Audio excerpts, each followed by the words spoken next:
So pretty classic here. Dad just came over and was kind of hunting around the yard looking for something, and turns out he was looking for an old door that we had. Now, a month or so ago, he was kind enough to come over and swap out the door from the kitchen to the living room for us. It was just an old door, wouldn't close all the way. It was kind of warped and just old and beat. Got some water damage, so it was swollen in a couple places and just needed to be replaced. So we bought a new door. He came over and wrestled with it for, I don't know, 7 or 8 hours. Finally got the thing in there, got it to close.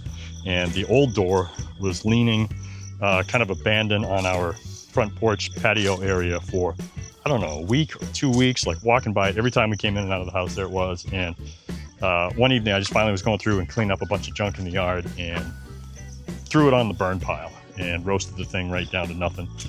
Had no idea that anybody would have any use for it. Should have known better, because Dad came over today and then saw this piece of evidence of my crime here. The burned out, scorched knob, all that remains of the door. Well, he needed it for another project somewhere else that he's working on today, and sadly left empty-handed without his door. So the guy never throws anything away and keeps a mental inventory of where all spare extra parts and pieces and additional inventory might be hiding. So I'm hoping this teaches him a lesson, and if he wants anything from our scrap pile, take it and store it at his property, not mine. Not mine. Appreciate the help, Dad, but as you can see, we got enough junk already. You should come over and take more of it. So Pinky and I have made the 90-minute voyage up to Home Pro in Phetchabun City today in search of a couch, which we have looked for locally in all the furniture stores in and around our area, and for reasons I cannot understand, although I guess I do sort of understand, Thai furniture in general is the most horrendously uncomfortable stuff you've ever sat on, stood on, laid on, whatever. I think it has to do with just Thai style of growing up. And I mean, I know Pinky, when she was a kid, slept on pretty much a straw mat on the ground, and you still see adults sleeping on just hard wooden platforms with minimal padding, if anything at all. Maybe a pillow on their head, maybe a pillow under their hip, but essentially very flat and hard and terrible, especially compared to our lazy Western asses that want luxurious comfort. So up here at Home Pro, and not only is this the most comfortable couch I have sat on here in Thailand, it is the only comfortable piece of furniture I have sat on here in Thailand. Even the 2 small couches that we have already at home are garbage. They're terribly uncomfortable. I knew that when we bought them, but for our living room, we wanted something that we would actually enjoy comfortably sitting on, napping on, that kind of thing. So here we are. Thought we could come up here, buy the couch, and then have it delivered within a couple of days, but of course, no. It's at least a 30-day wait for any couch, unless you want the floor model, which I do not.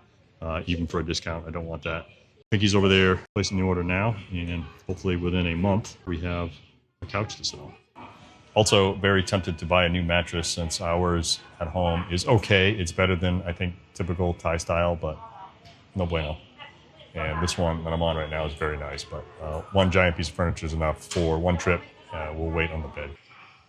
Now this would be your typical like Thai style couch. That is what we found at all the local shops, where they're cheap, but in terms of comfort, you might as well just stack up a pile of pallets, throw a piece of plastic over it, and call it good. It's about the same comfort level. So cheap, easy to clean, but hard pass, hard pass.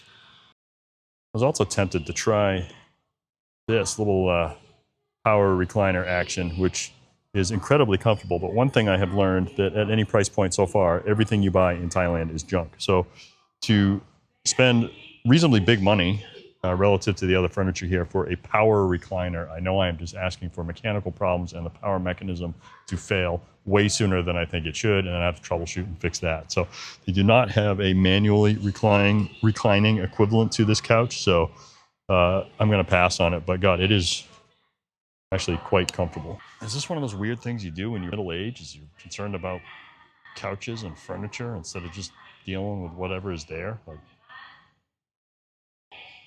this activity already just makes me feel old and boring.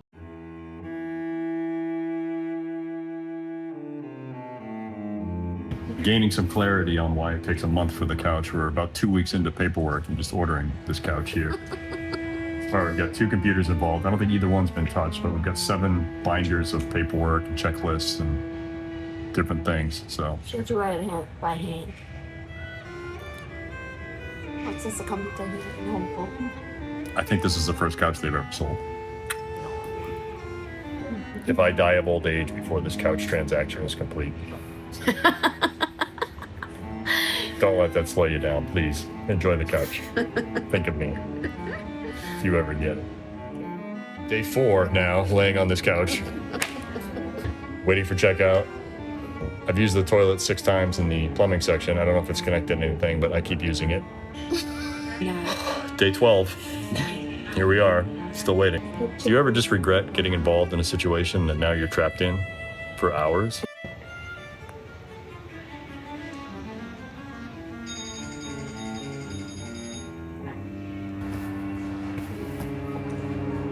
Day 93, we've run out of food. The water is drying up. Pinky and I have decided whoever dies first is allowed to be eaten by the other one.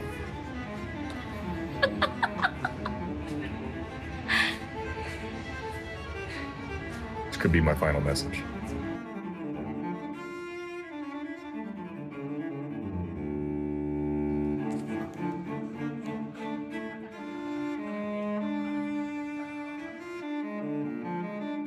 I wonder if there's a camping section here where I could get some supplies. Or maybe a pizza delivery. How's it going, babe? All done. We're done? Already? I can't believe it. Missed. Blink of an eye.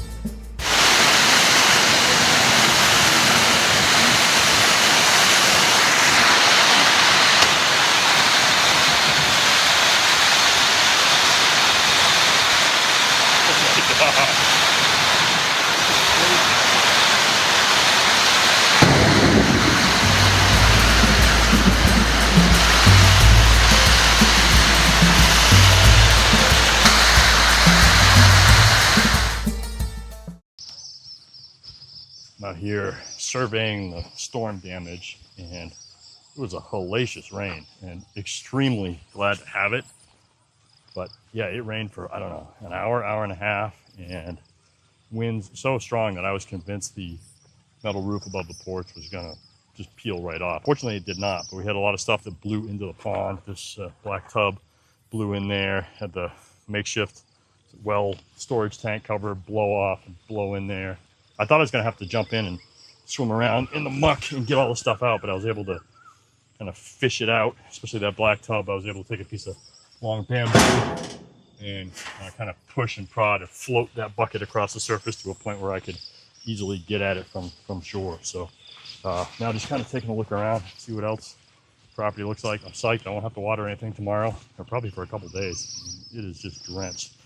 I've also come to the realization when you're walking around in this muck, just take the sandals and cast them aside. They are a hindrance and almost a hazard in these conditions, where it's better just to kick them off instead of just mucking around, getting them stuck in the mud, slipping and sliding around. And you got to get back and hose them all off. And this mud is like, it's like glue. It just clings to everything. So going barefoot, definitely the way to go. I don't have a pair of boots, so whatever. Barefoot seems okay for now. Kind of curious how the lower pond is, if it was enough rain for it to start to accumulate any amount of water here or not.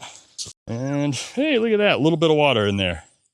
Little tiny bit of water. The few times it's rained before hasn't been enough to accumulate any standing water at all in there.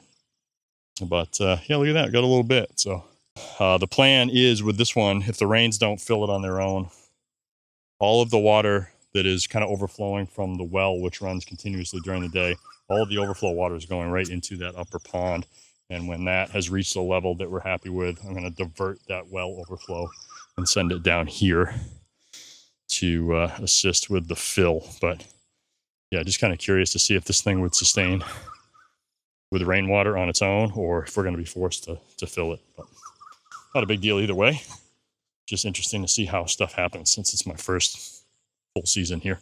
But man, it's got to be, I don't know, 20 degrees cooler right now after that rain than it normally would, or normally has been without the rain. What a difference. And I know the grass and everything else out here is certainly loving it. Even with my watering, it's just not the same. It's just getting a torrential soaking from the sky. And not that I claim at all to be a farmer or in tune with this kind of stuff, but it does have a different effect when it rains, and it actually means something to the amount of work that I have to do, or the amount of little plants that I know are growing that I've been, just barely help clinging to life by my manual watering, knowing that the rain is so much better. So I can only imagine. I mean, I've just got a little taste of that feeling, whereas, you live in the city or you live anywhere else, and rain is either, something that you kind of say you need. Yeah, it's just dry around here, but it doesn't really have a direct impact on anything you're doing. Or maybe it's an inconvenience because you wanted to do something that weekend or that day, and it's raining, and now that's ruined it. Certainly know that feeling. But now just having a little taste of like the impact it has, I can't imagine what it must feel like to, legit farmers and people that depend on this for their livelihood, or even earlier times when entire civilizations could thrive or starve for a season depending on the rainfall, right? So not to get too deep on that because I'm just scratching the surface of it, but it did surprise me what a different kind of feeling I had when it finally rained, and just on this little humble scratch of land that I have here, what a difference it makes for me. So yeah, definitely psyched, and hope this rain continues at a regular pace.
Okay, so out here again this morning after the second consecutive night of absolutely torrential rains. The amount of water that went into the pond last night is really hard to believe. I think the level went up at least 6 inches, or 7.36 millimetrics, whatever that conversion is. Pretty awesome. So I've just been out here now, like just picking up stuff. There's debris blown all over the place. The wind was so fierce last night again, that it left me like staring at the ceiling and watching the roof just quiver and make me wonder, hey, is this thing just going to peel right off? Which thankfully it didn't, but man, wind was fierce. And I don't know if that's typical here. Like, is that just part of rainy season? I don't know. But pretty wild to be in weather that severe. So down here at the lower pond, as you can see, that is definitely starting to hold some water. And I came through this morning and made an attempt to kind of seed that with some biomass, threw in a bunch of different types of manure and just clumps of hay, and just trying to get that established. I don't know, we don't have any real plan for that yet in terms of like what we're going to put in there for fish, but definitely going to stock it with something. So now that it's finally got some standing water in it, let's like start that process of getting that water suitable for a decent fish environment. And I am also pleased with the ability of this bank to remain intact. And there has been, I mean, there's obviously some signs of some water channeling down through, especially in the upper pond. There's a couple spots that got carved in pretty good from the runoff, but I think it would have been a lot worse had I not planted this vetiver grass and had the other grasses just kind of sprout up along the edges. All of that seemed to hold up very well, with a couple very minor exceptions. So I'm definitely glad that I planted that. I wish I had even planted a little more. I don't know at that point what difference it would have made, but I think I would have been regretting it had I not done anything and just kind of left it to fate. So this is pretty cool. I'm up at the upper pond again, the primary pond here, and just noticed this did not take very long. We've got an explosion of little tadpoles. So frog sounds out here are pretty crazy at night. It's really nuts how loud they are, how many there are, which I love. I think it's just great. I'll take as many as we can get. So yeah, seeing these little guys swimming around here after the fresh rain. Super cool.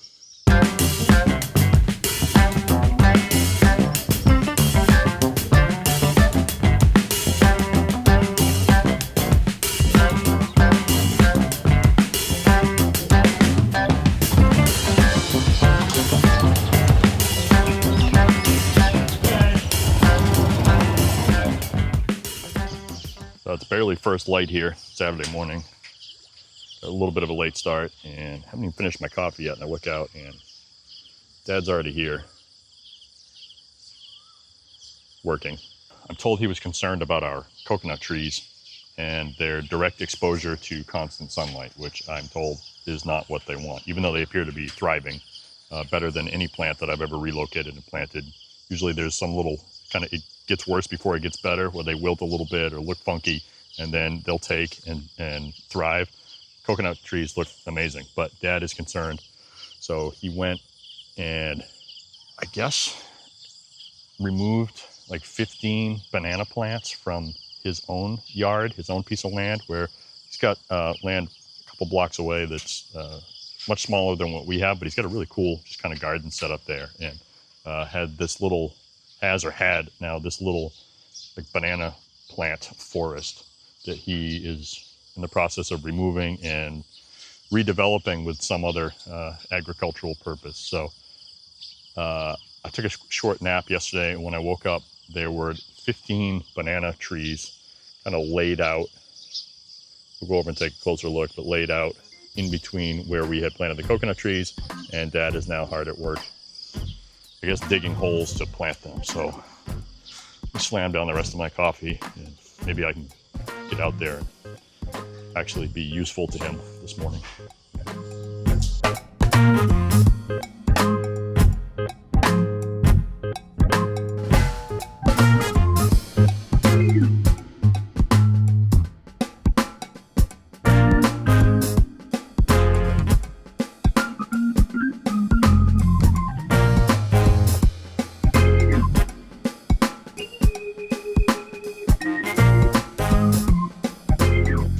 I didn't know it was possible to have this much hatred and disdain for a soil type. This stuff, no matter what you do under any conditions, is absolutely miserable. It is either dry and rock hard cement that you've got to chip through, literally like concrete, or it's absolute sticky gumbo mud. So if it's in its concrete form, I always try to add a little bit of water through the hose or whatever and soften it up a little bit.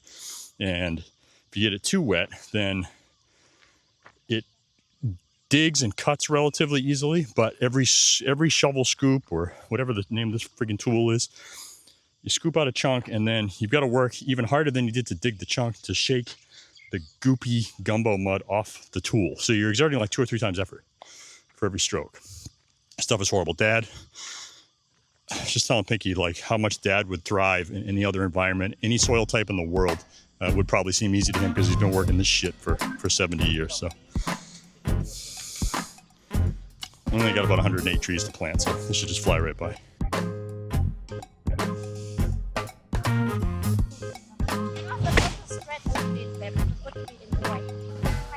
I would enjoy it if I had a tractor. If I could sit in like an air-conditioned cab and work the controls, that would be relaxing. I would enjoy that. Your dad is a different breed of human being than I am. I mean, can we have, like, look at this shit. This is the shit. Like, it's fucking glue mud. It's not soil. It's not like, hey, we're just, isn't this quaint and nice? We're digging through nice fertile soil for plants and trees. No, we're digging through absolute sticky glue shit mud that fights you, like everything else in this godforsaken place. Every last inch, centimeter of the way. So yes, do I like the idea? It seems good, but look at this. It is absolute gumbo mud hell with a quick transition to rock hard concrete. So you better be aware of what you're slapping into. Because it'll rattle your friggin' teeth. I don't know how Dad hasn't gone to the point where we just like rampaged through and killed everybody in the whole village out of frustration. It's as chill as they get. It's okay?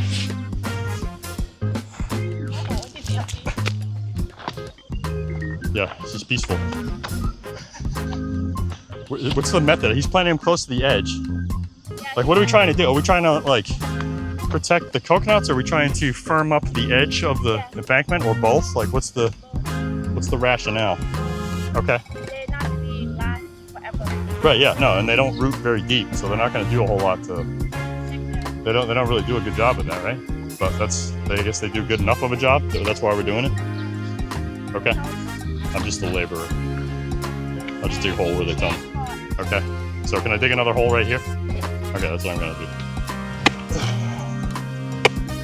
Anybody know any good chain gang songs? Best mix yet. I should have started here and got my confidence built up first. I moved into the more advanced mud wrangling. I'm sure Dad and Pinky would just be happiest if I went back in the house. I'd probably be happiest too. Are these the kind of bananas that we've been getting from your mother? Those are pretty decent ones, right? No, not the shitty ones like we have. Like, I guess I don't want to be too good at this because then Dad will want me to help him all the time. So. I gotta complain just enough and do bad enough of a job where he's not recruiting me subcontract work anywhere else. I dig nowhere off this property. Okay? Union rules. God, son of a bitch. I think Dad would also let me dig this 8 times as deep as it needs to be without telling me, good enough, stop, move on. They'll just keep letting me dig. You sure? Yeah. Does he agree? Yeah. I say I agree. Well, No, you did not that I don't respect your opinion, but Dad's the boss in this project. Oh yeah? Good? More? It's okay? Yeah. See, I would have kept going twice as far. Jesus Christ. You get a new area. Maybe I can find new things to complain about down here. Nobody asked you to come to do it. Oh, don't you worry. I'm here. I do find it incredible for some of the tasks that we have hired out, how little you have to pay people to do it. But then on the flip side, I don't know if I've ever done so much manual labor on my own property. Like, I could probably have this done for the price of a Starbucks cup of coffee. If we could just find somebody. So it's like either you find somebody to do it super cheap or there's just nobody available to do it yourself. But it just means so much more when you're out doing it yourself. Working your own land, recovering from your own stroke, blowing out your own back. Yeah. Oh, but I'm here. I'm doing it. That's how I keep my mind clear. The more miserable I make the job, the happier I am when it's done. There's no problem admitting your father is a better man than I am. Can I shave my head and go to monk school? Will that fix everything? Wish there were more flies out here. That'd be fun. So did I dig the... I feel like he's having to fix all my work. It's embarrassing. Get dead. I know. A lot of complaining there. Look, part of that is just my personality. I'm sarcastic, and this Thai clay shit mud is legitimately miserable. It's either a brick or a swamp, and there is very little in between. But I'm also self-aware enough to realize how this looks. The truth is, things here are often way more complicated than they seem on camera. It is frustrating, and if you're gonna move to rural Thailand, you need to be able to deal with that. Some days I handle this better than others, and look, some days I flat out fail at dealing with this. I have friends in other parts of Thailand who live in areas that cater specifically to expats and retirees, places that feel a lot more like Naples, Florida than the middle of nowhere rice country. Everything is westernized, convenient, and cushy. I'm happy for the people who love that lifestyle, but for me, I think I'd be even more miserable in that setting. As much as I'm bitching and complaining right now, I'd take the frustration of this environment over a soft, boring resort life any day. Now, maybe that changes as I get older. Maybe one day I'll want to migrate to a more welcoming environment, but for now, this is exactly what I want. I try to keep that front of mind. I am extremely grateful for the opportunity to even have this struggle. There are a million people in a million different situations right now who would kill for the chance to be out here swearing at a shovel. I take time every day to acknowledge that I'm in a very good spot. But it won't stop the bitching and the sarcasm the next time I have to dig a hole, stub my toe, bang my head, or work in absolutely oppressive heat. With all of that, I never forget how fortunate I am to be standing on this specific patch of dirt. Was he doing that before or after the wall and the chicken coop? And pretty convinced he just is making this property exactly how he wants. So the day that he is too old and we have to take him in and he has to live here, it's exactly what he wants. Pretty sure that's what he's just preparing his retirement home. I'm very sure, yeah. Right. Yeah, I love it. Let him keep doing it. But I think it's funny. Yeah. Yes, and Dad will have his empire. To get up in the wheelchair and look at, oh, this banana I planted. So it's 5 a.m., 5:30 a.m. Sun's not even up yet. I just hear like the dog barking and some sort of loud pop, like a random explosion. And look out. And of course, Dad is here. Already well into his workday, burning piles of crap. I don't know what time he got out here. I thought I was an early riser, but he's got me beat. Meanwhile, I'm out here watering the dwarf coconut trees that we planted, a week or so ago. And now I am working to hydrate the banana trees that were planted yesterday. These are the ones that Dad dragged over from his property and relocated here. We've got, I think, 15 or 20 of these things. And 15 planted and 4 more still not planted that I don't know where we're going to go with. But yeah, it's a lot of work, but I'm psyched to have more trees. More trees, always better. So. Sunday morning so far. It's not even 6 o'clock yet.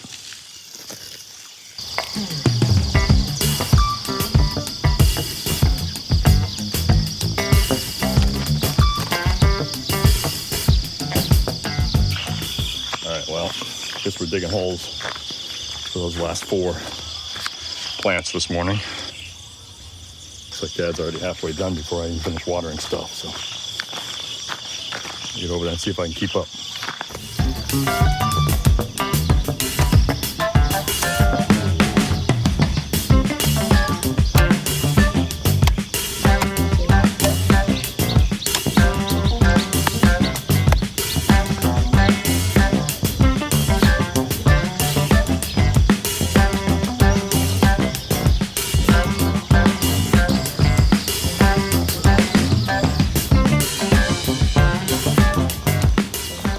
So the last 4 banana trees are planted here. Fire's out, and then without any sort of acknowledgement or certainly no conversation, Dad just gets on his motorbike and rides away. His work here is done. He's done the technical stuff of refining the crude holes that I have made in the ground. He planted the trees, he packed around the roots, and then he knows I can handle the rest, I guess. He's just off to do other things. So he just shows up and disappears. The signs of his work linger forever.